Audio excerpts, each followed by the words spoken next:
পরিবার নিয়ে ভোট প্রদান করলেন মেগাস্টার শাকিব খান। ছোট বউ, বড় বউ সকলকে সাথে নিয়ে ভোট প্রদান করলেন।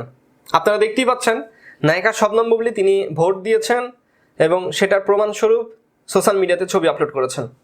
নায়িকা অপু বিশ্বাস তিনিও ভোট দিয়েছেন, প্রমাণস্বরূপ সেটার ছবি ফেসবুকে পোস্ট করেছেন।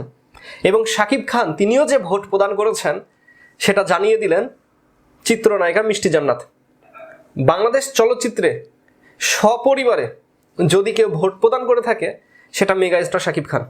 ইয়েস, অন্যান্য যে অ্যাক্টরগুলো আছে, অভিনেতা যারা আছে, তারা শুধু দলের বলা যেতে পারে দলের পা চেটে দালালি করে তারা শুধু ইনকাম করতে পারে।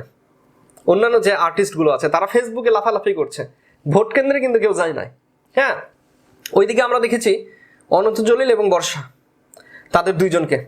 পাশাপাশি আমরা দেখেছি ওমর সানিকে ভোট কেন্দ্রে যেতে এবং সুষ্ঠুভাবে ভোট দিয়ে তিনি তার যে ধানের শীষ সেটার বিজয়ের আশা তিনি সাংবাদিকদের সামনে জানালেন যে অবশ্যই ধানের শীষ বিজয় নিশ্চিত হবে, যেহেতু ওমর সানি তিনি বিএনপির সাথে সংযুক্ত।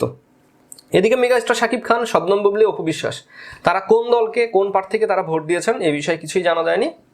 তবে এতটুক সবাইকে আশ্চর্য করেছে, অবাক করে দিয়েছে যে নায়িকা শবনম বুবলী তিনি গর্ভবতী অবস্থায়, বর্তমানে তার প্রায় 5 মাস চলে, এমন অবস্থায় তিনি ভোট প্রদান করেছেন। এটা খুবই রিস্কি একটি সময়। ভোট কেন্দ্রে তিনি গেলেন এবং সেখানে লাইনে দাঁড়িয়ে থেকে তিনি ভোট প্রদান করলেন।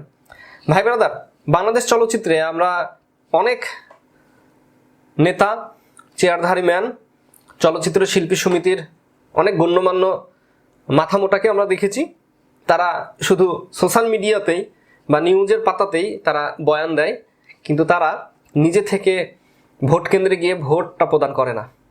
তবে আমরা অপূর্বকে দেখেছি ভোট প্রদান করতে, কিয়া পায়েলকে দেখেছি ভোট প্রদান করতে, বেশ কিছু অ্যাক্টর, নায়ক নায়িকা তারা ভোট প্রদান করেছে। আর যারা পা চাটে তারা ভাই সারা জীবন পা পেলেই চাটবে, নেতা দেখবে না, তাদের শুধু পা আগিয়ে দিতে হবে। ইয়েস, ভালো থাকবেন, সুস্থ থাকবেন, সুন্দর থাকবেন। শাকিব খান, অপু বিশ্বাস এবং শবনম বুবলী পরিবারের জন্য, এই পরিবারের জন্য আমরা অবশ্যই, আপনারা যারা ফ্যান ফলোয়ার আছেন তারা দোয়া করবেন যে তারা নাগরিক হিসেবে যেটা অধিকার, নিজের অধিকার ভোট দিয়ে অর্জন করে নিলেন।